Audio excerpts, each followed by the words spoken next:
Welcome, friends. Welcome to Thirukkural English Couplet TV. We have been seeing Kural's interpretations according to my Thirukkural English Couplets. That is a book translated by me as it is, as Thirukkural is. Thiruvallur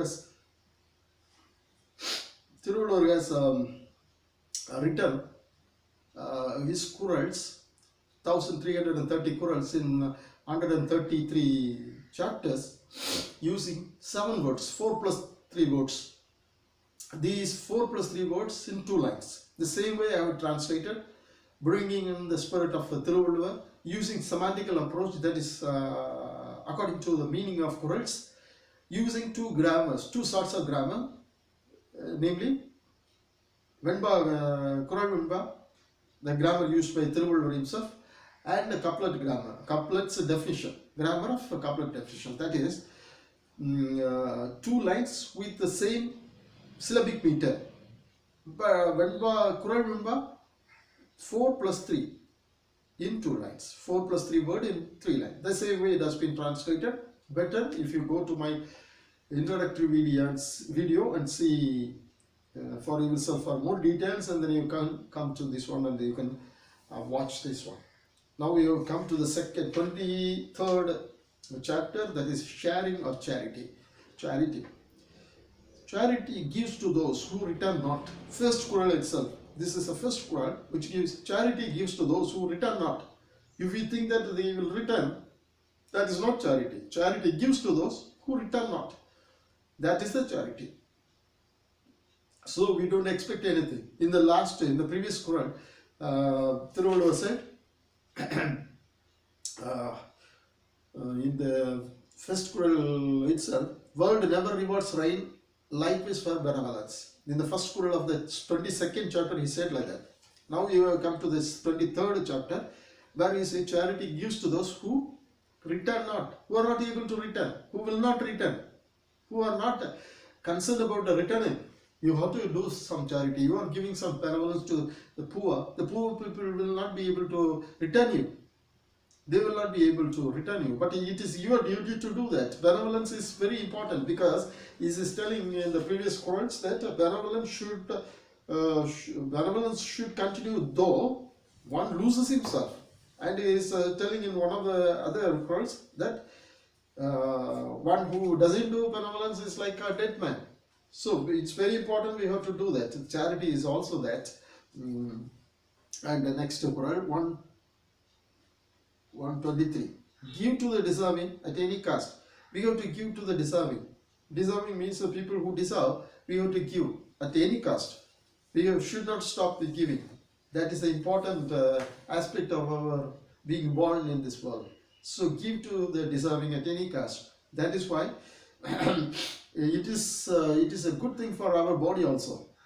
I mean, I was telling about 4 hormones: endorphin, oxytocin, serotonin, and dopamine. These are the 4 hormones which will be secreting in us because of the acts or activities that we do. If you laugh, you will have your endorphin secreted in us. That endorphin which secretes in us is an hormone which make you live long. Oxytocin also. Oxytocin is an hormone which will make you live long. That hormone will secrete in you when you speak pleasant words. Stop using useless words. And serotonin, when you share your things with others, that is, give to others.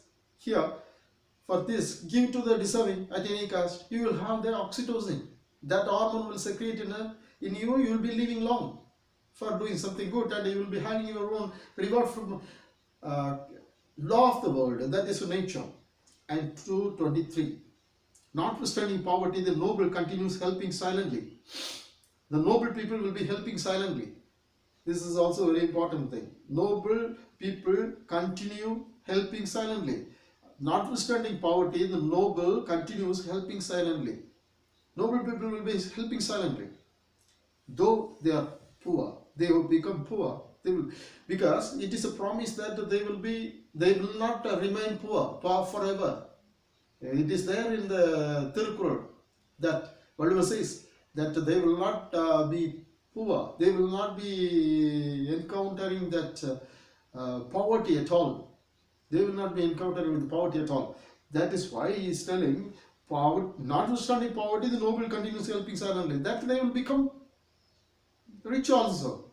Thereby they will be giving more and more and more and more, doing more and more benevolence. So noble people will be helping silently. That is what Jesus Christ said. You don't give to others, knowing not what the right hand does to the left hand does to the right hand. We should do it like that. Silently they will be doing. Next one, 224. Compassion is measured via beggar's bright countenance. Countenance means visage. See, if somebody, beggar, who is happy about having something from you, that means that you have the compassion. Your compassion is measured through that. How the visage is changing, countenance is changing in the beggar, the person who receives something from you. According to the visage, your compassion is measured. So measurement of compassion is the receivers or the recipient's face, or is the index of the face, or the visage, or the countenance of the face, countenance. Next one, 225. Feeding the beggars is greater than fasting. The fasting itself means, the fasting itself means you sacrifice your food and don't keep it with you. You want to give it away to somebody else. That is the real sense of fasting. But we fast, that's good for our health, that's right. But the next step, that is the first step. Next step is giving our fasted food to somebody else. That's the second step. Or what we call it. It's a matured step. First step is keeping food from your away from your mouth. That is for our body. Next is keeping away the food from your mouth. It is for others. That is a matured way of fasting. Second way. First start with that, and second way, next go to this one. He is telling feeding the beggar is greater than fasting. That is greater than fasting. If you will feed, that is more than that. More than fasting itself. Next one, 226. Wealth accumulating way is removing others' poverty. Wealth accumulating way is removing others' poverty. You are removing others' poverty. Wealth accumulating way. If you find a real way of accumulating wealth, that way will help others for removing their poverty. So you find out the real way of accumulation of wealth. If you once found out that, then you can help others. So that's important. Having once found out the real way of accumulating wealth, you can help out the people get rid of their poverty. 227. Disease called hunger dwells not with alms giver. Now he comes to this one. This is a cosmic law. Again, cosmic law. He says, if you start helping, if you start doing benevolence, you will not be with the disease. Disease called hunger. Other disease also. He was telling about other disease. Now he is calling hunger is a kind of disease. He is calling hunger a disease. That disease, even you will not be hungry because of you are giving alms to the poor. So alms giver will never be hungry. So this is cosmic law. You are giving away your own food. How will you not be hungry? You will not be hungry. Because nature says, cosmic law says, God says, Thirukkural says, Bible says, all good books say the same thing. Because all philosophers say, it is understood, it's inspired. Why? Because it's true. Truth is accepted by everybody. We understand. We can also get inspired. Even our common sense dictates. How? If you give it, you will give back. Not through that person, somehow. Somehow means nature will do that. Even the